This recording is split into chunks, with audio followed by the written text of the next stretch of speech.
I bought a small house by the sea to enjoy my retirement in peace. One afternoon, my daughter called me and said, "Mom, I need you to stay in the shed for a few days. We're going to use the house for a party with my friends. If you embarrass me, I'll send you to a nursing home." I laughed and said nothing, but I did do something. Don't forget to subscribe to the channel and comment where you're watching from.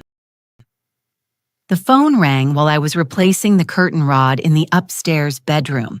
My hands were dusty with plaster, my knees aching from standing on the stepladder for too long. I'd turned 66 3 weeks earlier alone with a slice of grocery store cake and a cup of chamomile tea. No one had called that day either. "Mom." Megan's voice came through sharp and hurried the way it always did when she wanted something. "I need the house." I climbed down, carefully steadying myself against the wall. Through the window, I could see the ocean stretching flat and gray under the afternoon clouds. The gulls were circling low, their cries piercing through the glass. This house, my house, sat at the edge of Cedar Point, Massachusetts, where the old fishing warehouses had been converted into narrow, salt-weathered homes. I'd bought it with every penny of my teacher's pension and the savings I'd squirreled away over 40 years of careful living. It wasn't grand. The stone walls held dampness, and the pipes groaned when the temperature dropped. But it was mine. "What do you mean you need the house?" I asked, pressing the phone to my ear with my shoulder while I gathered the tools scattered across the floor. "For the launch party, my new consulting firm. I told you about it, didn't I?" She didn't wait for my answer. "We're doing the official opening event next Saturday. Clients, investors, local business people. It's a big deal, Mom, and your place is perfect. That whole seafront thing, very authentic, very New England. People will love it." I sat down on the edge of the bed, feeling the familiar tightness in my chest that came whenever Megan called with plans that involved me, but weren't really about me. "Megan, I live here. This isn't a venue. I know that," she said, her tone sharpening. "That's why I'm calling ahead. You can stay in the shed for a few days. The annex, it's got heat now, right? You fixed it up last summer. The shed." She meant the small storage building attached to the back of the house where I kept gardening tools, old paint cans, and boxes of books I hadn't unpacked yet. I'd added a space heater and a cot this past summer when my neighbor's grandson needed a place to crash for a weekend, but it was hardly habitable for more than a night or two. "Megan, that's not Mom, please." Her voice dropped into that pleading register she used when she wanted to sound reasonable. "Don't make this difficult. This is important for my career. You know how hard I've worked to get this off the ground, and it's just a few days. You can come back after the weekend." I looked around the bedroom. I'd spent 2 months stripping the old wallpaper painting, the walls a soft cream color, finding the vintage brass lamp at an estate sale. Every corner of this house carried my effort, my vision. I'd moved here 8 months ago after selling the cramped apartment in Worcester where I'd lived for 30 years, where every surface reminded me of the life I'd built and then watched crumble when my husband left me for his dental hygienist. That apartment had become a mausoleum of disappointment. This house was supposed to be my resurrection. "What if I say no?" I asked quietly. There was a pause. Then Megan's voice came back harder, colder. "Mom, I'm not asking you to move out permanently. I'm asking for 1 weekend. But if you're going to be difficult about this, if you're going to embarrass me in front of my colleagues and clients, then maybe we need to have a different conversation about whether this house is really the best place for you, whether you're managing okay out here alone." The threat hung in the air between us, unspoken, but clear. The nursing home. She'd mentioned it before, casually during her last visit, how her friend's mother had adjusted beautifully to assisted living. how it was really more like a community than an institution. I'd seen the brochures she'd left on the kitchen table, glossy pages full of smiling elderly people, playing cards and doing watercolor paintings in supervised art rooms. "I'll stay in the shed," I said. My voice sounded distant, like it was coming from someone else's throat. "Thank you," Megan said, her tone brightening immediately. "I really appreciate this, Mom. And listen, don't make a scene, okay? Stay out of sight during the party. I don't want you wandering around in your gardening clothes or whatever. This is a professional event. Image matters." She hung up before I could respond. I sat there holding the phone, staring at the wall I'd so carefully painted, feeling the house around me. My house suddenly become foreign territory. That night, I couldn't sleep. The wind picked up after midnight, rattling the windows, and I lay in bed listening to the ocean's rhythm change. I'd grown up in a fishing town 20 minutes south of here, and I knew these waters the way some people know music. The Atlantic had moods. Tonight it sounded restless, muttering against the rocks below the house. I got up and made tea, standing in the kitchen in my nightgown looking out at the dark mass of water beyond the glass. The house creaked around me, settling into its bones. When I was young, my father had worked on the boats, and my mother had kept the household accounts with an iron grip, making every dollar stretch. I'd learned from her how to be careful, how to save, how to plan. I'd put myself through college, working 2 jobs, became a teacher, married a man who seemed steady and kind. We'd had Megan when I was 24. I'd thought I was building something solid, but my husband had left when Megan was in college, wiping out half our savings in the divorce. Megan had sided with him, said I'd been cold and controlling, that I'd driven him away. She'd stopped calling for months. When we finally rebuilt some semblance of a relationship, it was different, thinner, transactional. She called when she needed something: a loan for business school, help with her apartment, deposit, a place to stay between leases, and now this house. I'd thought that when I bought this place, when I finally had something that was truly mine, something no one could take or divide or claim half of, I'd feel safe. But standing in the kitchen that night, I realized I'd been wrong. Safety wasn't about ownership, it was about power, and I had none. The next morning, I walked down to the harbor. It was early, the sun barely up the docks, slick with overnight rain. A few fishermen were already at work preparing their boats, their voices carrying across the water. I stopped at the end of the pier and stood watching the horizon. "Storm coming," a voice said beside me. I turned to see Andrew, one of the old-timers who kept a small boat moored nearby. He was 70 if he was a day, weathered and lean, with eyes that seemed permanently squinted from decades of staring into sun and spray. "When?" I asked. "Saturday, most likely." "Big one." He nodded toward the southeast. "They're calling for high winds, heavy rain, and the tide's going to be exceptional. The moon's full, and we're just past the autumn equinox. Water will come right up into the lower buildings if it's bad enough." I looked back toward my house, visible in the distance. Its front hall, built on the old reclaimed lot that generations ago had been underwater at high tide. The original owners had reinforced it, added drainage. But on the worst storm days, I'd seen sea otter seep under the front door, leaving a tide mark on the stone floor. "How high?" I asked. Andrew shrugged. "Hard to say, but if you've got anything valuable in the front rooms, I'd move it." I thanked him and walked back slowly, my mind working. Saturday, the day of Megan's party, the day she wanted me invisible, tucked away in the shed, like an embarrassing piece of old furniture. By the time I reached the house, the idea had already taken root.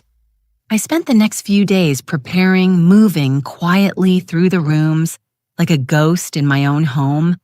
I carried my favorite paintings upstairs wrapped in old sheets. I packed my important documents, deeds, insurance papers, photographs into waterproof boxes, and stored them in the attic. I locked the doors to the upper floor and pocketed the keys. I moved my grandmother's china, my books, everything that mattered away from the front hall where Megan planned to hold her party.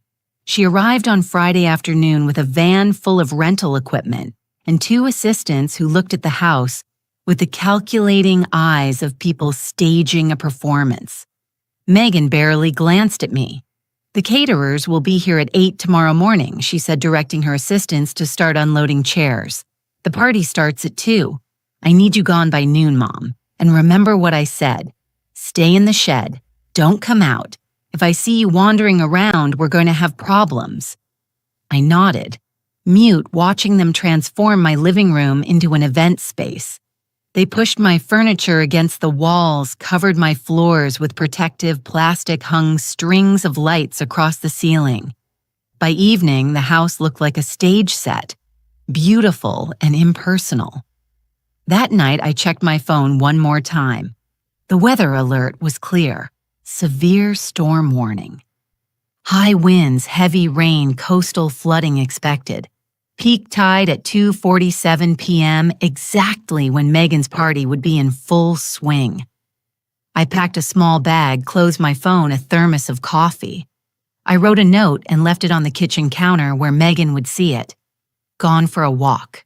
Be back later." Saturday morning, I left before anyone arrived.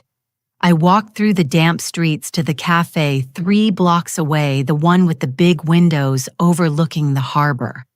I ordered coffee and sat down at a table where I could see my house in the distance. And then I waited. The sky was already darkening. The cafe smelled like burnt coffee and cinnamon rolls. I sat by the window, my hands wrapped around a mug that had gone lukewarm an hour ago. Outside, the wind had begun to pick up, sending scraps of paper and plastic bags tumbling down the street. The sky had turned the color of old bruises, purple and gray, pressing down on the town like a hand. From where I sat, I could see my house clearly. Even from 3 blocks away, I could make out the white rental vans parked outside, the people moving back and forth, carrying equipment. Megan would be there now, directing everything, making sure every detail was perfect. I imagined her in one of her expensive outfits, probably the green dress she'd worn to her last corporate dinner. Her hair blown out straight, her makeup flawless. She'd always cared so much about appearances. The cafe owner, a woman named Rita, who I'd come to know over the past few months, refilled my cup without asking. "You okay, Alice? You've been sitting here for hours, just watching the weather," I said. She glanced out the window and frowned. "It's going to be a bad one. They're saying it might be the worst tide we've had in 5 years. You should probably head home soon. Get everything battened down." I nodded but didn't move. Rita lingered for a moment, then went back behind the counter. A few other customers had trickled in. Locals, mostly people who knew what these storms could do. They ordered their coffee to go checking their phones, talking about sandbags and generators. At 1:30, the rain started. It came suddenly, as if someone had torn open the sky. Within minutes, the street was slick and shining water running in rivulets along the curbs. The wind drove the rain sideways, battering the cafe windows. I watched as people ran for cover, holding newspapers over their heads, splashing through puddles that were already forming. Through the rain, I could still see my house. The lights were on inside, glowing warm against the darkening afternoon. Cars had started arriving, parking along the street. I watched as guests hurried from their vehicles to the front door, their umbrellas turning inside out in the wind. They were dressed well suits, cocktail dresses, heels that would be ruined by the weather, Megan's important people, her clients and investors. At 2:00, the party would be starting. I pictured the scene inside, servers circulating with trays of champagne and hors d'oeuvres. Megan smiling her professional smile, shaking hands, making small talk. The front hall would be full of people. The room I'd painted last spring where I'd hung curtains I'd sewn myself. My space temporarily colonized. The storm intensified. Thunder rolled in from the ocean deep and resonant, and the rain became a roar against the cafe roof. The lights flickered once, twice. Rita came out from behind the counter and stood at the window beside me. "Jesus," she muttered. "Look at the harbor." I turned my attention to the water. The tide was coming in fast, pushed by the wind, the waves high and angry. The harbor, usually calm and protected, had turned into a churning gray mass. Spray flew up over the docks, and I could see the boats straining at their moorings, rocking violently. "The forecast said peak tide at 2:47, I said quietly. Rita looked at me. "That's in less than an hour." "Alice, are you sure you should be?" "I'm fine here," I said. She hesitated, then nodded and went back to the counter. I checked my phone. The weather alert had been updated. Coastal flooding warning. Residents in low-lying areas advised to move to higher ground. Stay away from waterfront structures. My house sat at the lowest point of the street, right where the old warehouse district met the water. On a normal high tide, the ocean came within 20 ft of the front door. On a spring tide like this, with a storm pushing it higher, I took a sip of coffee and watched. At 2:30, I saw the first sign of trouble. Water had begun pooling in the street in front of my house. Not just rain, but sea, aider dark and thick with debris. It spread slowly at first, a sheen across the pavement. But within minutes, it was deeper, ankle high, then higher. The parked cars along the curb began to look like boats at anchor. Inside the house, the party continued. I could see shadows moving behind the windows, the shapes of people talking, laughing, unaware. Or perhaps they'd noticed the weather but assumed they were safe inside. People always assume that. They believed walls were enough. At 2:45, the sea came for them. It happened faster than I'd expected, even knowing what was coming. The water in the street suddenly surged, pushed by a massive wave I could see rolling in from the harbor. It hit the front of the house like a fist, a wall of dark water that smashed against the door and windows. For a moment, everything seemed to hold, and then the front door gave way. From where I sat, I couldn't hear the screams, but I could imagine them. I watched as the water poured into the house, flooding the front hall in seconds. The lights inside flickered wildly, casting crazy shadows. I could see people moving frantically, dark shapes, running, stumbling. "Oh my God," Rita said from behind me. Other customers had gathered at the window, now watching in horror. Someone said they should call 911. Someone else was already on their phone. I sat very still, my hands steady around my mug. The water kept coming. It poured through the front entrance, through the windows that the pressure had cracked, filling the hall that Megan had so carefully decorated. I thought about the rental chairs, the elaborate buffet table, the sound system that had probably cost thousands to rent. I thought about the white tablecloth I'd glimpsed yesterday, the crystal glasses, the ice sculptures shaped like dolphins that Megan's assistant had been so excited about. All of it drowning. People began emerging from the house, forcing their way through the front door against the current. They stumbled into the flooded street, soaked and desperate. I could see them clearly now, men in ruined suits, women who'd lost their shoes, everyone drenched and wild-eyed. Some fell into the waist-deep water, others clung to the porch railing trying to help those still inside. And then I saw Megan. She came out like a fury, her green dress plastered to her body, her hair hanging in wet ropes around her face. Even from a distance, I could see that she was screaming, her mouth open wide, her arms gesturing wildly. She turned back toward the house, trying to go back in, but someone grabbed her, one of her assistants, I thought, and pulled her away. The water was still rising. It had reached the middle of the front hall's windows now, and through the glass I could see objects floating, chairs, cushions, what looked like serving trays.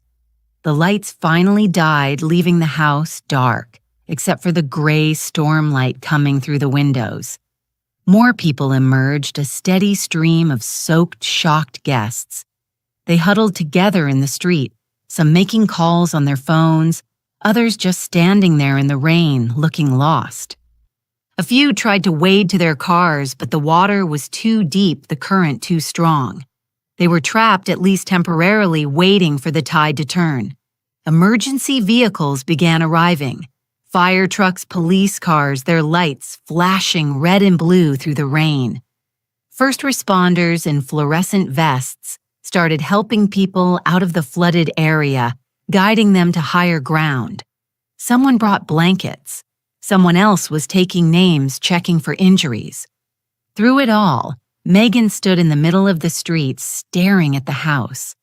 Even soaked and bedraggled, even with her perfect party destroyed, she looked furious, rather than defeated. I knew that look. I'd seen it when she was a child and something didn't go her way.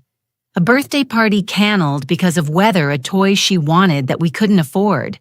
She'd never learned to accept circumstances beyond her control. She'd always needed someone to blame. The rain began to ease around 3:30. The worst of the storm had passed, moving north up the coast. The tide would start going out soon, draining the water from the street from my house, but the damage was done. I finished my coffee now, completely cold, and stood up. My legs were stiff from sitting so long. Rita caught my arm as I gathered my bag. "Alice, where are you going?" "You can't go out there." "I'm going home," I said. "But the flooding, it's receding now. I'll be careful." She looked at me strangely, her eyes searching my face. "Did you know this was going to happen?" I met her gaze steadily. "I grew up here, Rita. I know these waters. I left before she could ask anything else. The street was a mess of debris and standing water. The emergency vehicles had cordoned off the worst areas, but I knew the back ways, the higher ground. I circled around, coming up behind my house, through the narrow alley that ran between the buildings. As I approached, I could see the full extent of the disaster. The front hall was destroyed, windows, cracked door hanging off its hinges, water still draining out in dark streams. The street in front was littered with the wreckage of Megan's party. Overturned chairs, broken glass sewed-in tablecloths, food scattered everywhere like the aftermath of some grotesque feast. And there, standing in the middle of it all, was my daughter. She saw me coming. For a moment, we just stared at each other across the flooded street, me dry and calm in my raincoat, her drenched and trembling with rage. Then she started toward me, splashing through the ankle-deep water that remained, her ruined heels abandoned somewhere behind her. "Where were you?" she screamed. "Why didn't you warn me?" I stopped at the edge of the water and looked at her. Really? Looked at her. Mascara ran down her cheeks in black streaks. Her expensive dress was ruined, covered in mud and seaweed. Her carefully styled hair hung limp and tangled. She looked nothing like the polished professional she'd wanted to present to her clients. She looked like someone the ocean had chewed up and spit out. "You told me to stay away," I said quietly. "You told me not to make a scene." Megan's face contorted with something between disbelief and pure rage. Water dripped from her chin, her clothes forming a puddle around her bare feet. Behind her, the remaining guests were being herded away by emergency personnel. Some wrapped in blankets, others still on their phones, presumably calling lawyers or insurance companies, or whoever you called when a party turned into a disaster. "You knew," Megan said, her voice dropping to something more dangerous than a scream. You knew this was going to happen. I adjusted the bag on my shoulder, feeling the weight of my thermos, my dry clothes, my phone with its weather alerts. I checked the forecast. Anyone could have, but you didn't tell me. She took another step forward and I saw one of the police officers glance our way. You let me plan this entire event, bring all these people here, spend thousands of dollars on catering and rentals, and her voice cracked. My clients were here, my investors. Do you have any idea what you've done, what I've done? The words came out sharper than I'd intended. Megan, I don't control the weather. I don't control the tides. I'm just an old woman who was told to stay in the shed and keep quiet. Her mouth opened and closed. A fire truck rolled past us, its lights painting her face red and blue in alternating waves. When she spoke again, her voice was shaking. This is my house now. After what you've done, the negligence, I'm going to make sure you never set foot in there again. I'll have you declared incompetent. This is my house, I said, and my voice was so calm it surprised even me. My name is on the deed. I bought it with my money and you asked to use it for a party. I said yes. What happened after that was an act of God, Megan, or an act of the Atlantic Ocean if you prefer. You're insane. She was crying now, tears mixing with the rain and seawater on her face. You did this on purpose. You wanted to ruin this for me. You've always, she stopped, her chest heaving. You've always resented my success. Ever since Dad left, you've been bitter and small, and you can't stand that I've built something for myself. The words should have hurt. A year ago, they would have, but standing there, watching my daughter fall apart in the wreckage of her own arrogance, I felt nothing but a strange, cold clarity. Go home, Megan, I said. Get dry. Deal with your guests. I'll take care of the house. You can't just, I can. I pulled the keys from my pocket, the ones to the upper floor, the rooms she hadn't been able to access. Everything that matters to me is safe. The damage is contained to the front hall, the space you were using. Your insurance or the rental company's insurance or whoever's insurance will cover it. But this is still my house and you're no longer welcome in it. Her face went white beneath the smeared makeup. You can't kick me out. I'm your daughter. You told me to stay in the shed, I said quietly. You threatened to put me in a nursing home if I embarrassed you. You treated my house like a venue and me like an inconvenient prop to be hidden away. So no, Megan, you're not welcome here anymore. I turned and walked toward the back entrance, the one that led to the upper floors, the dry, safe part of the house where I'd moved everything that mattered. Behind me, I heard her sob, a raw sound that might have broken my heart if she hadn't already broken it so many times before. Mom, she called out. Mom, please. I didn't turn around. I unlocked the back door and stepped inside, closing it firmly behind me. Through the window, I watched as one of her assistants approached her, wrapped a blanket around her shoulders, led her away toward the remaining vehicles. She looked back once, her face a mask of shock and betrayal. I climbed the stairs to my bedroom. It was exactly as I'd left it. The cream-colored walls, the brass lamp, the bed with its quilt my grandmother had made 60 years ago. I sat down on the edge of the mattress and realized my hands were shaking. It took 3 days for the water to fully recede and for the cleanup to begin. I hired a restoration company myself, paying with my credit card, watching as they tore out the damaged drywall in the front hall, ripped up the ruined flooring, set up industrial fans to dry everything out. The rental company came for their destroyed equipment. The caterer sent me a bill that I returned with a note. Contact Megan Thorne. This was her event. Megan called 17 times in those 3 days. I didn't answer. She sent texts that progressed from angry to pleading to threatening. I read them all and responded to none. On the fourth day, she showed up at the house. I was in the garden when I heard the car pull up. I'd been planting bulbs, tulips, and daffodils that would come up in the spring long after this winter had passed. My hands were deep in the soil, the earth cold and dark under my fingernails. I heard her footsteps on the gravel path and didn't look up.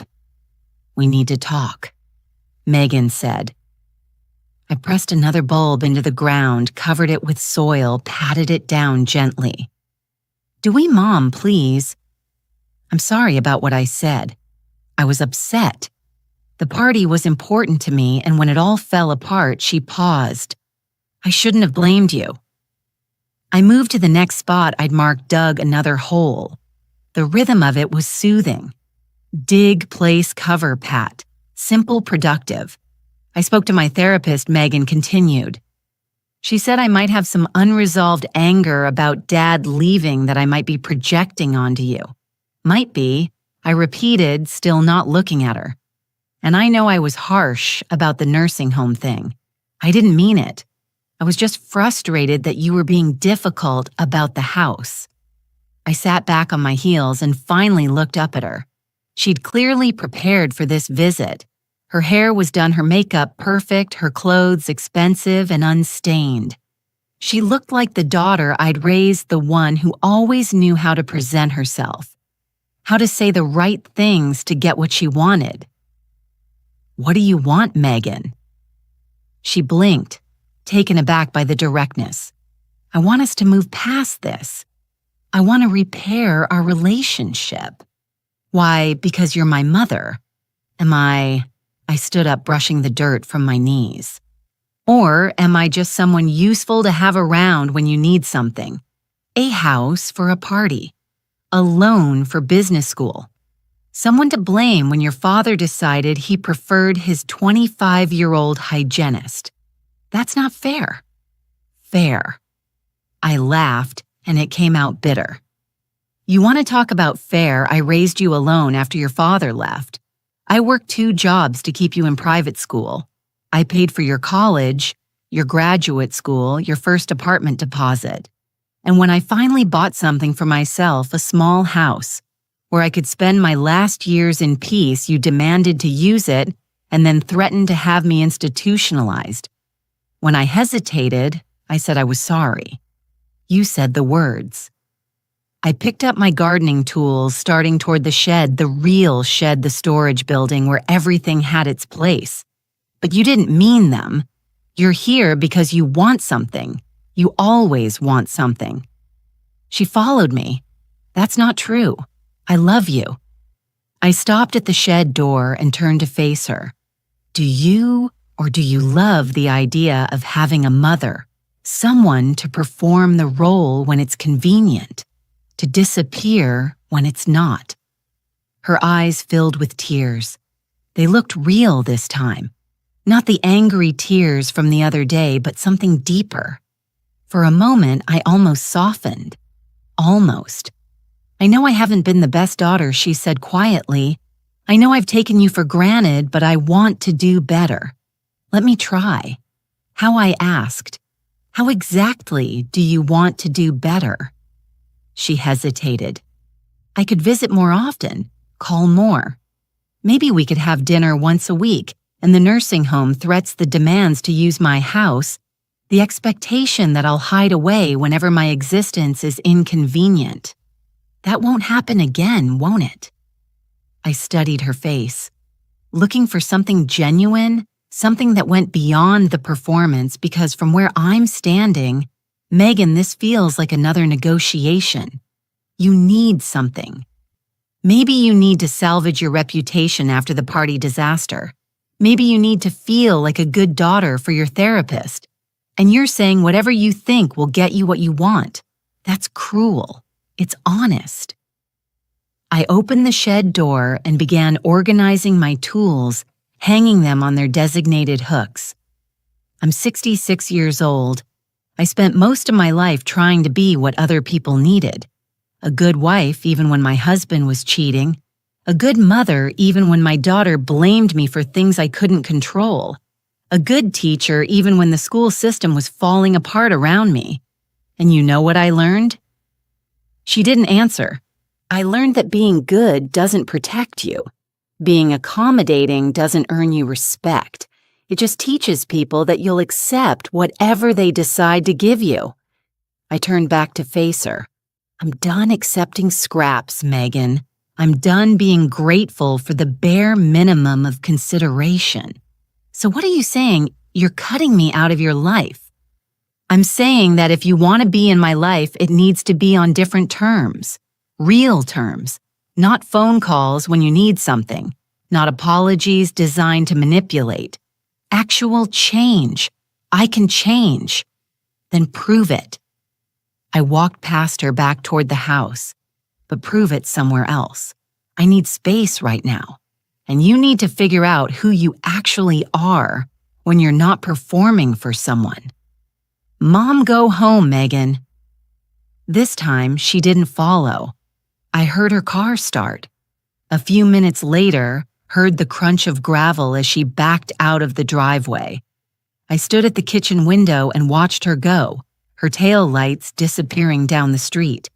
The house felt very quiet after she left.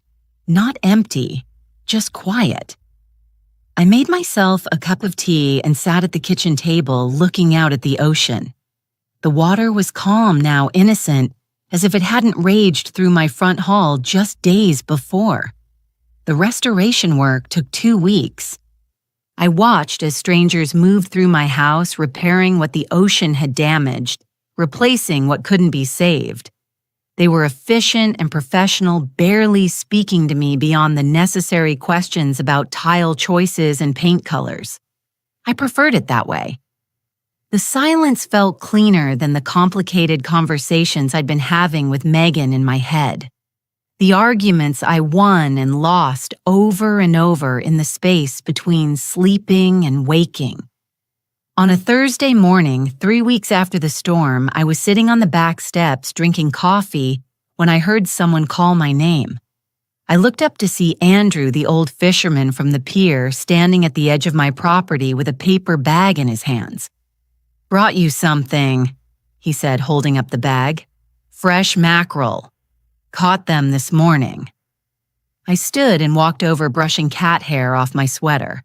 A stray had started coming around a lean orange tom with a notched ear. I'd been feeding him, though I told myself I wasn't keeping him. "You didn't have to do that," I said. Andrew shrugged. "Had extra. Figured you might appreciate it." He glanced toward the house where the restoration crew's van was still parked. "Heard about the flooding. Heard about your daughter's party, too. Town's been talking." I felt heat rise to my face. "I'm sure they have. Don't be embarrassed." He handed me the bag and I could feel the weight of the fish through the paper. "Smell the salt and cold. Most folks are saying you handled it just right. Megan's got a reputation around here for being," he paused, searching for a diplomatic word, "particular." "She's ambitious," I said, which was true even if it wasn't complete. "She's a piece of work," Andrew said bluntly. "Always has been. Even when she was young coming here summers, she treated this town like it was beneath her." He scratched his chin. "You, though, you're different. You actually see this place." I didn't know what to say to that, so I just nodded. "Anyway," he continued, "reason I came by wasn't just the fish. My granddaughter's coming to stay with me for a while. She's having a rough time. Dropped out of college, broke up with her boyfriend, doesn't know what she wants to do with her life. She's 22 and lost as hell." "I'm sorry," I said automatically. "Don't be sorry. Be helpful." He smiled, and I saw the gap where he'd lost a tooth years ago to a fishing line accident. She needs work, something to do with her hands while she figures things out. I thought maybe you could use some help around here. Garden workhouse, repairs, whatever you need. She's strong, good worker when she's motivated. I'd pay her wage myself, but I figured having a job might do her more good than my charity. I looked back at the house, at the garden that had gotten wild while I'd been dealing with everything else. At the shed that needed organizing, the gutters that probably needed cleaning before winter. "I can't pay much," I said. "Doesn't need to be much. She's staying with me eating my food. She just needs something to give her day structure purpose." He met my eyes. "And maybe she needs to be around someone who's figured out how to stand up for herself." That last part struck something in me. "Bring her by tomorrow," I said. "We'll see if it works." Her name was Iris, and she arrived the next morning in ripped jeans and a flannel shirt that looked like it had been through a war. Her hair was dyed an unnatural black, with purple streaks pulled back in a messy bun. She had 3 piercings in one ear, 2 in the other, and a tattoo of a compass on her inner wrist. She looked nothing like Megan at that age when my daughter had been all pearls and perfect posture. Grandpa said, "You need help." Iris said, her voice flat and tired.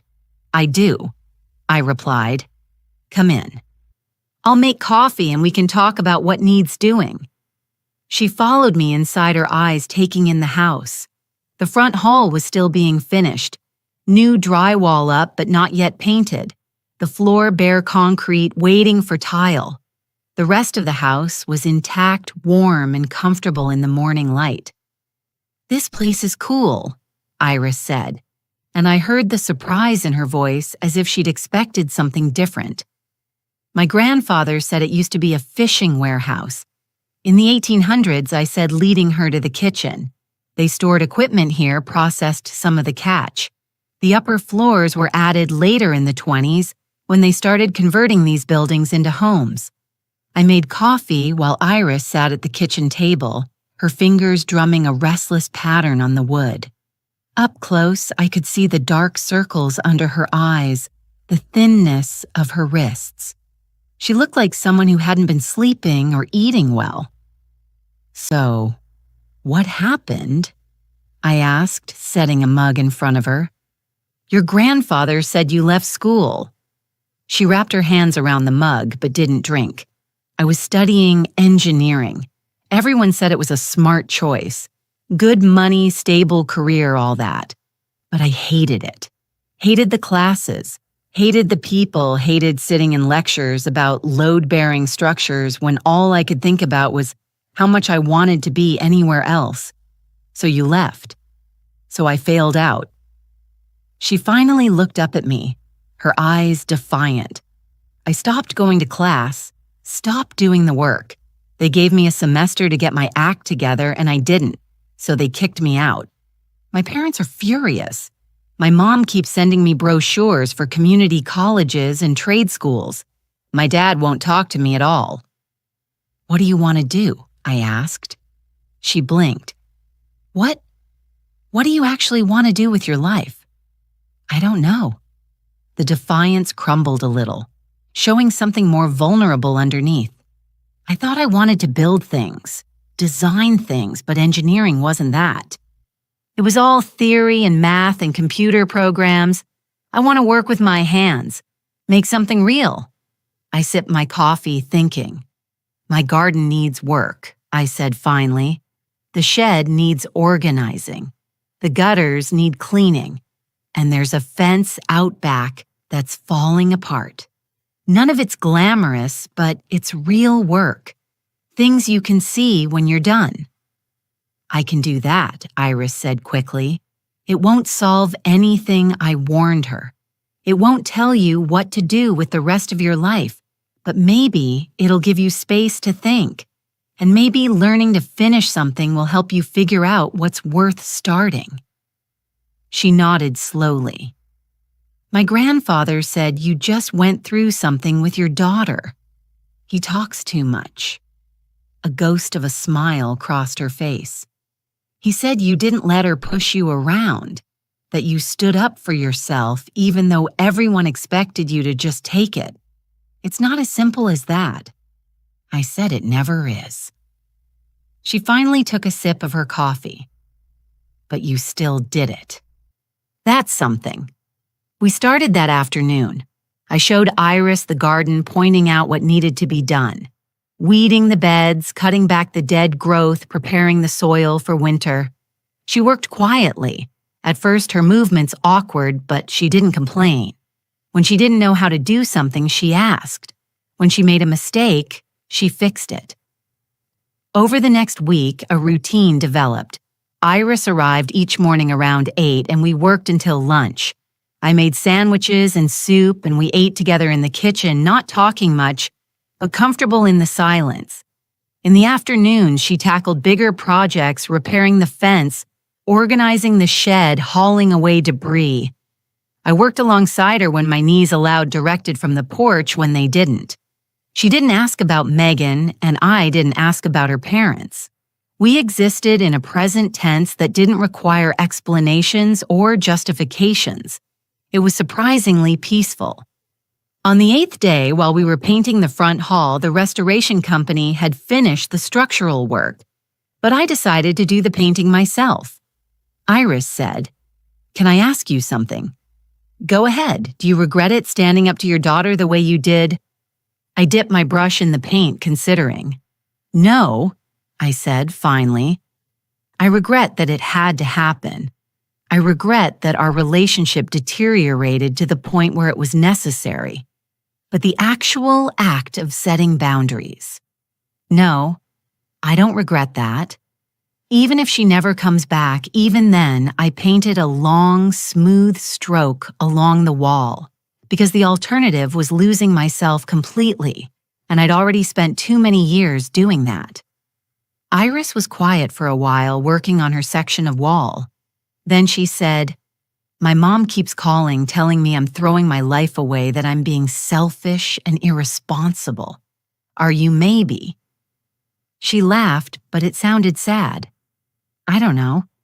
I just know that going back to engineering, pretending everything's fine, forcing myself through a degree I don't want, that feels like dying.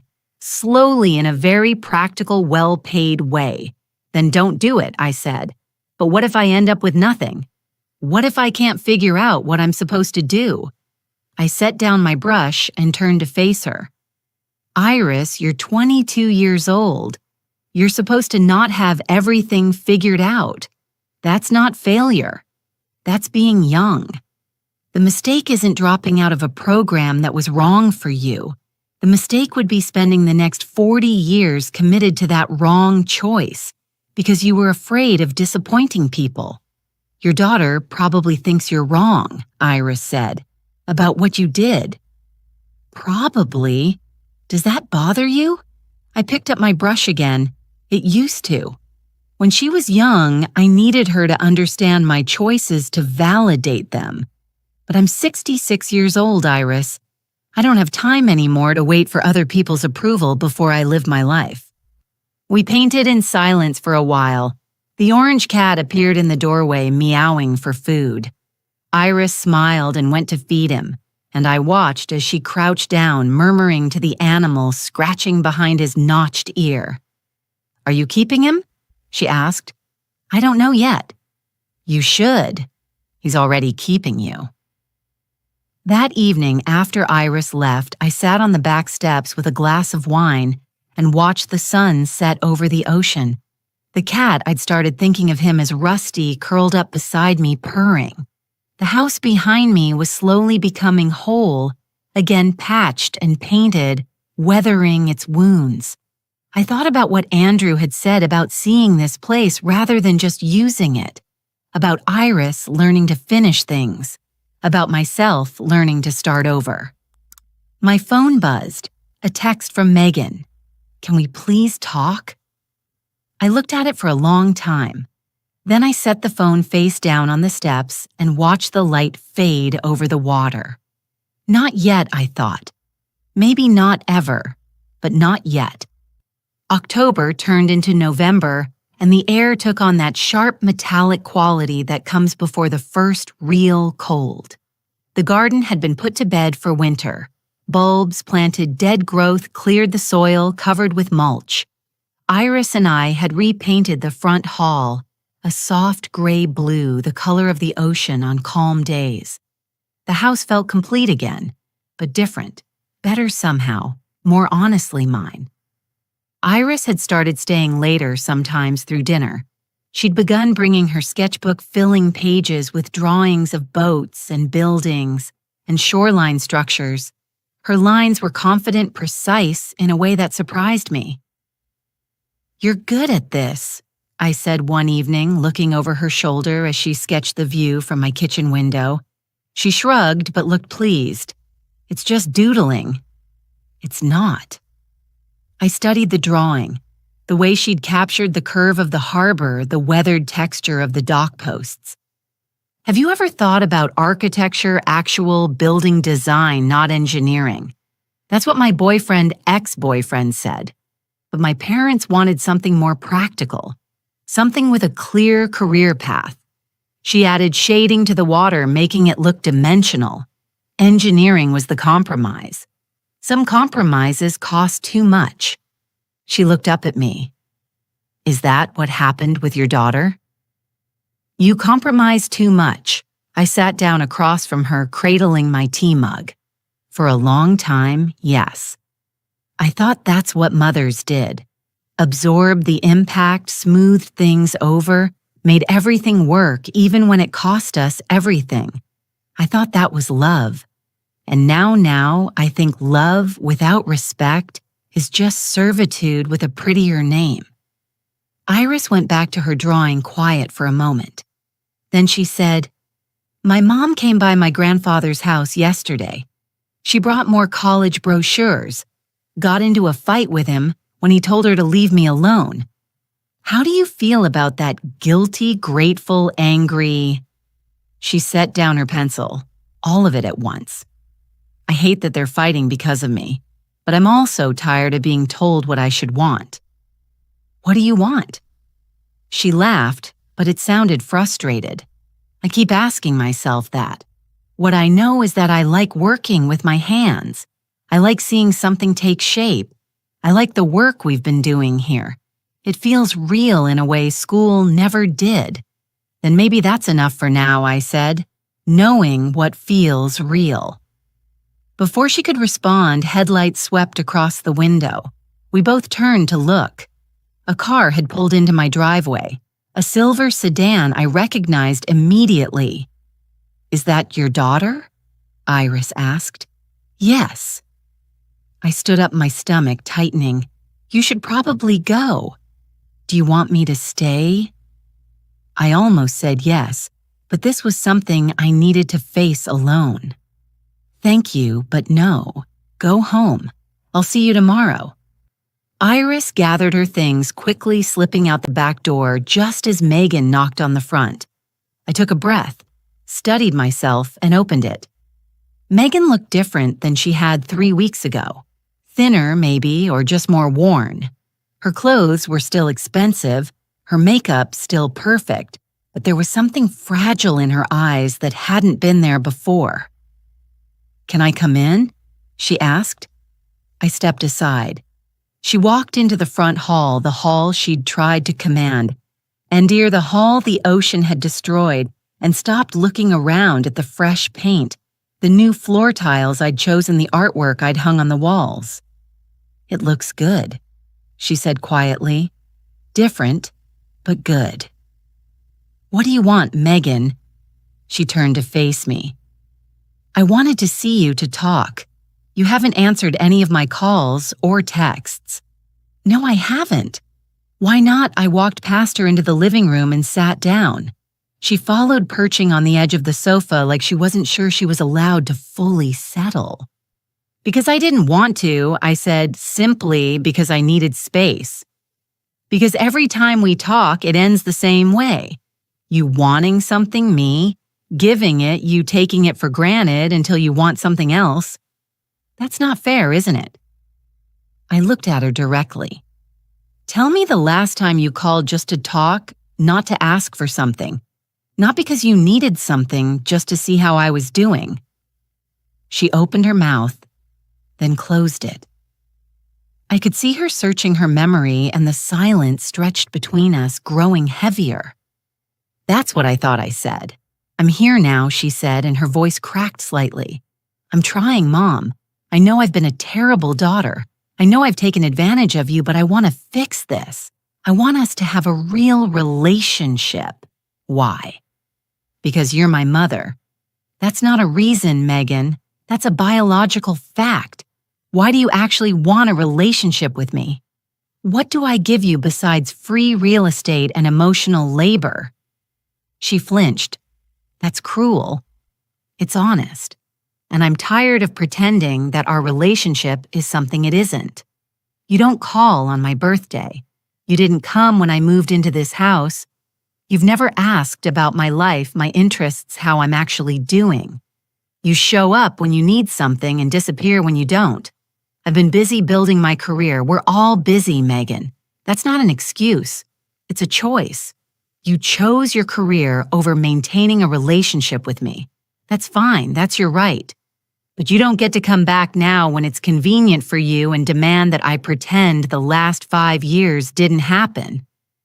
She was crying now, tears sliding down her cheeks, smearing her mascara.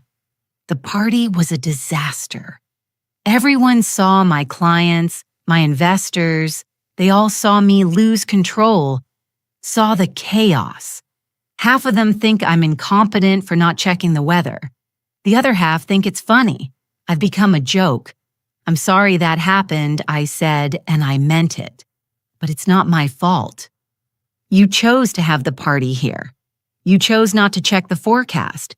You chose to prioritize appearance over substance. Those were your choices, and you're living with the consequences. But you knew. Her voice rose. You knew the storm was coming, and you didn't warn me. You told me to stay away. You told me not to make a scene. I did exactly what you asked. That's... She stopped, her hands clenched in her lap. You're being intentionally obtuse. You know what I meant, do I? Because from where I'm sitting, you're angry that I took you at your word. You wanted me invisible and silent, and that's what you got. You just don't like that the consequences fell on you instead of me. She stood up abruptly, pacing to the window. Outside, the ocean was dark, barely visible under the clouded moon. You're punishing me, she said. No, I'm protecting myself. From what I'm your daughter. I'm not some threat. You threatened to put me in a nursing home, I said quietly. You called my house a shed and told me to hide there like I was something shameful. You've spent years treating me like an inconvenience, and now you're angry that I'm not willing to pretend that's okay. She turned back to me, her face blotchy and red. I said I was sorry. You said words, but nothing's changed, has it? You're still centering yourself, still making this about your feelings, your reputation, your needs. You haven't once asked how I felt when you threatened me. You haven't acknowledged the years of taking me for granted. You want forgiveness without actually changing anything. What do you want me to do? She sounded desperate now. Tell me what you want and I'll do it. I want you to go home, I said. I want you to actually think about what kind of daughter you want to be. Not what sounds good, not what your therapist told you to say, but what you're genuinely willing to commit to. And then if you decide you actually want a relationship with me, a real one, with effort and reciprocity and respect, you can reach out, but not before. How long, I don't know. As long as it takes. That's not fair. You're asking me to prove myself without telling me how. Life isn't fair, Megan. You taught me that when you blamed me for your father leaving. When you sided with him, even though he was the one who cheated. When you spent years punishing me for things I didn't do. I stood up suddenly, exhausted. I'm 66 years old. I don't have time to manage your emotional growth. That's your job now. She stared at me for a long moment. I could see so many emotions crossing her face. Anger hurt confusion. Something that might have been respect. Finally, she grabbed her purse and walked to the door.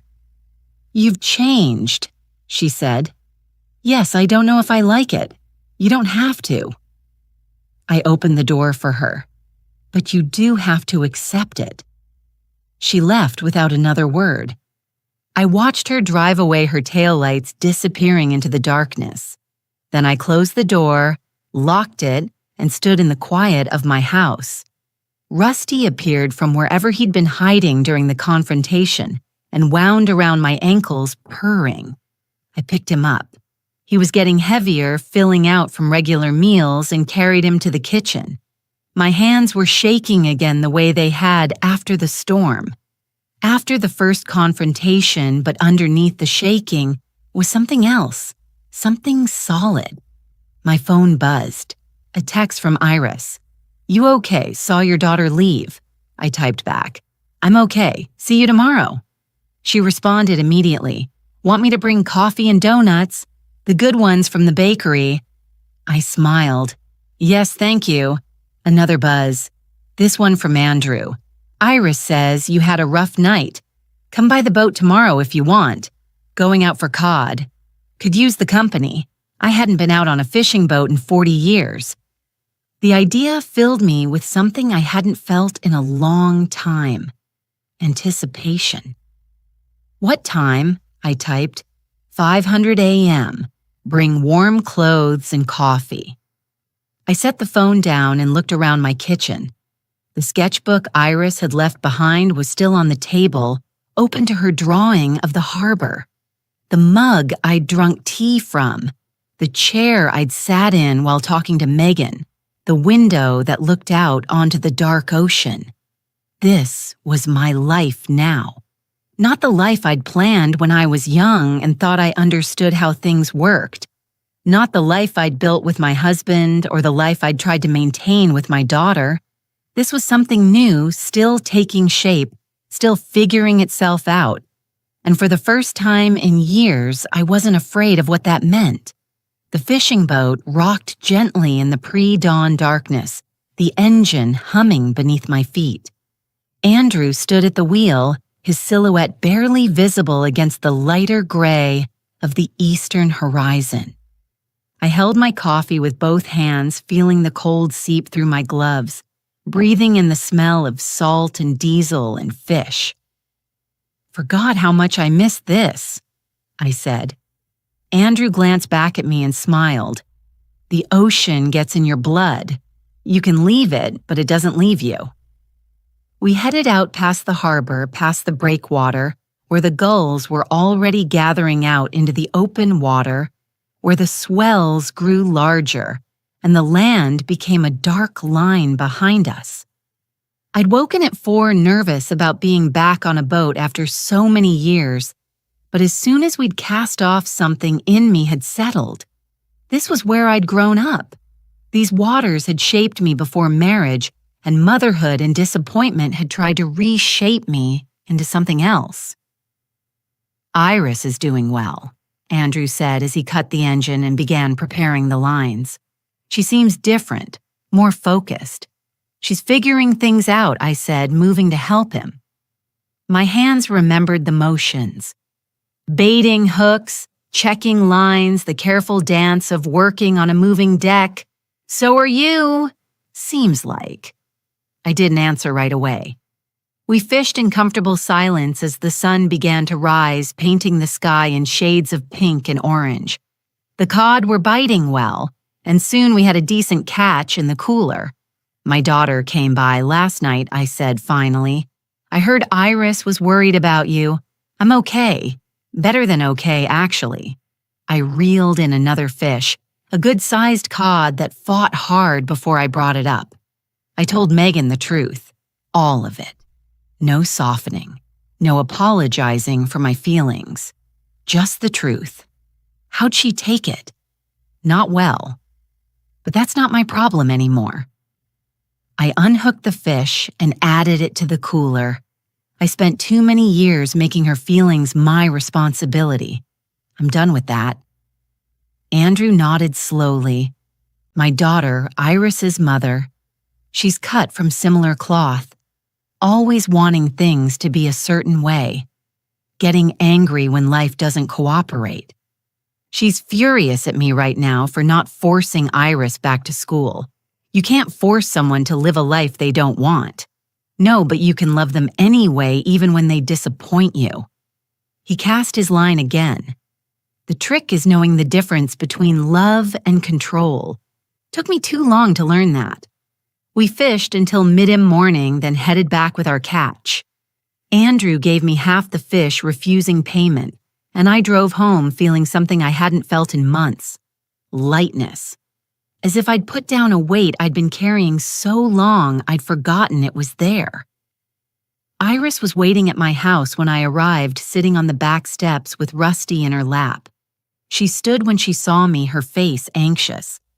"I was worried," she said. "You weren't answering your phone. I was out on the water, no service." I held up the bag of fish. "Want to help me clean these? I'll teach you." Her face brightened. Really, we spent the afternoon at the outdoor sink, and I showed her how to scale and gut the cod, how to fillet them properly, how to save the bones for stock. She was clumsy at first, squeamish about the blood and guts, but she kept at it. By the third fish, her cuts were cleaner, more confident. "My mom called again this morning," Iris said, not looking up from her work. "She said I need to make a decision. Either go back to school or get a real job. She's tired of me playing around. What did you tell her that I'd think about it?" She set down her knife. "Alice, can I ask you something? How did you know when it was time to stop trying with your daughter?" I considered the question, watching the gulls circle overhead. I don't know if it was one moment. It was more like I realized I was exhausted. Not physically exhausted, but soul-deep tired. Tired of explaining myself, justifying my existence, trying to earn basic respect from someone who should have given it freely. And I realized that being tired like that wasn't love. It was something else. Something that was killing me slowly. Are you happier now without her? I'm not without her. The door isn't locked. But yes, I'm happier with boundaries, with honesty, with a life that's actually mine, instead of one that's constantly being negotiated away. I rinsed my hands and looked at her. "What do you want, Iris? Not what your mother wants. Not what you think you should want. What do you actually want?" She was quiet for a long time, finishing the last fish, washing her hands, drying them on the towel. When she finally spoke, her voice was small but certain. "I want to learn carpentry, maybe cabinet making. I want to work with wood-build things that last. I know it's not practical. I know it's not what my parents sacrificed for, but it's the only thing that feels right. When I think about it, then do it. Just like that. Just like that." I started packing the fillets into containers. Life's too short to spend it doing things that make you miserable just because other people think you should. Trust me, I spent 40 years learning that lesson. Don't waste your 20s repeating my mistakes. She helped me carry the fish inside. We were cooking dinner together, pan-fried cod with lemon and herbs, when someone knocked on the door. Iris and I exchanged glances. "If it's my daughter, you don't have to leave this time," I said. But it wasn't Megan. It was a young woman I didn't recognize, maybe 30, with a professional but nervous demeanor. "Miss Thorne," she asked. "Alice Thorne." "Yes, I'm Jennifer Watts. I'm a reporter with the Cedar Point Gazette. I'm doing a story about the storm damage along the waterfront, and I heard about what happened at your house during your daughter's party. I was hoping I could ask you a few questions." My stomach sank. "I don't think it won't take long. Just a few details about the flooding, the damage, how the community is recovering." She smiled. "Hopefully, human interest angle. People love stories about coastal resilience." "No," I said firmly. "I'm not interested. I understand you might be concerned about your daughter's reputation, but this isn't about my daughter. This is about my privacy. What happened here was private, and I'm not turning it into entertainment for your readers." Jennifer's smile faltered. "Ms. Thorne, I really think this could be a positive story. The way you've rebuilt the restoration work. It could inspire other people dealing with storm damage. Then write about someone else. I started to close the door. Your daughter's already spoken to me, Jennifer said quickly. She gave her version of events. I thought you might want to give yours. I stopped. What did she say that you knew about the storm and didn't warn her? That you deliberately let her party be destroyed because you were angry about? She checked her notes. Being asked to stay in the guest house during the event The Shed. Megan had called it the guest house. Of course she had. I felt Iris come up behind me, her presence supportive. I took a breath. This is what you're going to write, I said. Alice Thorne's home sustained water damage during the October storm. She has completed repairs and is grateful to the restoration companies who helped. That's all. No party, no daughter, no conflict. Just facts about the storm and the recovery. But the party is the interesting part. The party is my daughter's business, not yours or mine. If she wants to talk about it, that's her choice. But I won't be contributing to a story designed to humiliate her or me. Jennifer looked frustrated. So you're protecting her even after what she did? I'm protecting myself, I said, from being turned into a character in someone else's drama. Now please leave my property. She left, though I could tell she wasn't happy about it. I closed the door and leaned against it, my heart racing. You could have told your side, Iris said quietly. Made her look bad. I could have, but that's not who I want to be. I don't need revenge. I just need peace. We finished making dinner and ate on the back porch watching the sunset. Rusty curled up between us purring. The ocean was calm, reflecting the orange and pink of the sky. I'm going to tell my mom, Iris said suddenly. About the carpentry, about what I really want. Good. She's going to be angry probably. But that's her problem, not yours. You can't live your life trying to avoid other people's anger. I learned that too late. You're learning it early. That's a gift. She smiled, and in the fading light she looked younger, less burdened. Thank you, Alice, for everything, for the work, for the talks, for just seeing me. Thank you for seeing me, too. We sat in comfortable silence until the stars came out. Eventually, Iris left and I was alone with Rusty and the sound of the waves. I thought about Megan, about the reporter, about all the ways this story could have gone differently. But this was the ending I'd chosen. Not dramatic, not vengeful, just quietly firm. My phone buzzed. Another text from Megan. The reporter said, "You wouldn't comment. Thank you for that."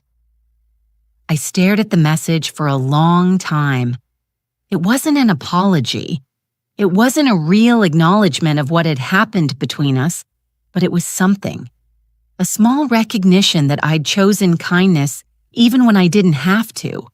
I didn't respond. Not yet. Maybe not ever.